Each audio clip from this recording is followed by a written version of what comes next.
Assalamu alaikum students.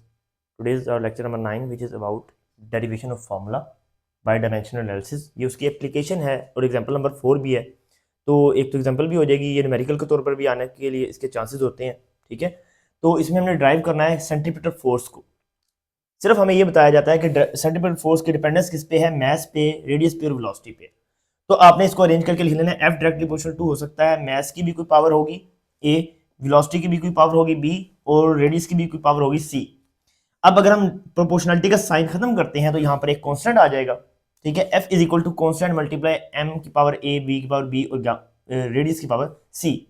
अब ये a, b, c की वैल्यू हमने निकालनी है इस प्रोसेस में। जब ये वैल्यू पुट करेंगे तो ऑलरेडी हमारे पास सेंटीमीटर फोर्स ड्राइव हो जाएगी। अब अगर हम डायमेंशन की बात करें तो कांस्टेंट को हम रिमूव कर देंगे। फोर्स की डायमेंशन जो है वो मास की डायमेंशन, वेलोसिटी की डायमेंशन और रेडियस की डायमेंशन की इक्वल होती है। ठीक है, और force is equal to M A, mass की जगह पे m, वेलोसिटी v और रेडियस r। अब हम इनकी डायमेंशन लिखेंगे। मास की डायमेंशन कैपिटल M, एक्सेलरेशन की डायमेंशन l t की पावर -1, ये प्रीवियस टॉपिक में भी हमने फाइंड की हुई है। ठीक है, यहां पर कैपिटल M तो a इसकी पावर है, पावर a साथ मल्टीप्लाई होगी। वेलोसिटी की डायमेंशन l t की पावर -1 होती है, -1, लेकिन अगर हम इसको b से मल्टीप्लाई करें क्योंकि होल पे पावर क्या है b है, तो ये बन जाएगी l की पावर b और t की पावर b माइनस b। ठीक है, इस तरह से हम इसको राइट डाउन यहां पर करेंगे। ठीक है, और रेडियस भी बेसिकली इसकी डिमेंशन भी लेंथ ही होती है। लेंथ हो, हाइट हो, डेप्थ हो, ये जितनी भी चीजें हैं, डायमीटर, ये सब लेंथ ही होती है इनकी डायमेंशंस। ठीक है, तो कैपिटल L पावर C है ऊपर। अब इसको हम जरा सिंप्लीफाई करेंगे। m l t की पावर -2, ये तो राइट लेफ्ट साइड अरेंज है। राइट साइड पे देखें, m की पावर a, l की पावर b और l की पावर c, तो ये ऐड जब मल्टीप्लाई होंगे तो पावर्स क्या हो जाती हैं, ऐड हो जाती हैं, तो b प्लस c आ गया। ठीक है, और t की पावर क्या है, -b, ये यहां पर आपने लिख लेनी है। अब क्या करेंगे, इनकी पावर्स को कंपेयर कर देंगे दोनों साइड्स पे, मास length time mass length time, तो पावर इनकी सेम हो जाएंगी। ठीक है, अब यहां पर देखें a है और यहां पर क्या है 1 है, तो a इज इक्वल टू 1 आ गया, ये तो सॉल्व हो गया। यहां पर देखें b प्लस सी, यहां पर क्या है 1 है, तो b plus C is equal to 1। Third time side पे -b is equal to -2, -b is equal to -2, so minus से माइनस कैंसिल हो गया और b किसके इक्वल आ गया, 2 के, a इज इक्वल आ गया 1 के।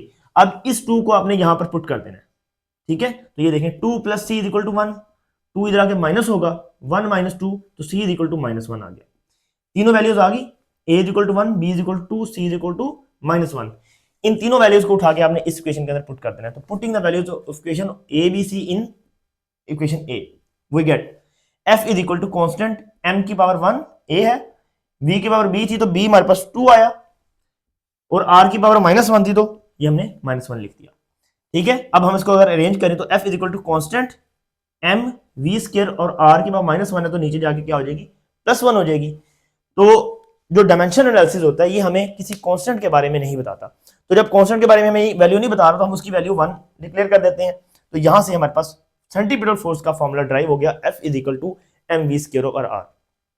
ठीक है, ये सिंपल सी एग्जांपल थी जिसमें आपने सिंपली फॉर्मूले की डिपेंडेंस लिखनी है, उन पे उसकी पावर्स को लेट कर लेना है, उन पावर को डायमेंशन के अकॉर्डिंग, ठीक है, डायमेंशन को सोल्व करते जाना है, सिंप्लीफाई करके पावर को कंपेयर करना है, कंपेयरिंग कोफिशिएंट से आपने एबीसी की वैल्यूज निकाल देनी है और उस फार्मूले में पुट कर देनी है। तो इस तरह से आप इस एग्जांपल को सॉल्व कर सकते हैं, डेरिवेशन ऑफ फार्मूला। तो इससे रिलेटेड न्यूमेरिकल आने के चांसेस ज्यादा होते हैं। तो आई होप आप लोगों को ये एग्जांपल अच्छे से समझ आ गई होगी। थैंक यू, अपना ख्याल रखिएगा, अल्लाह।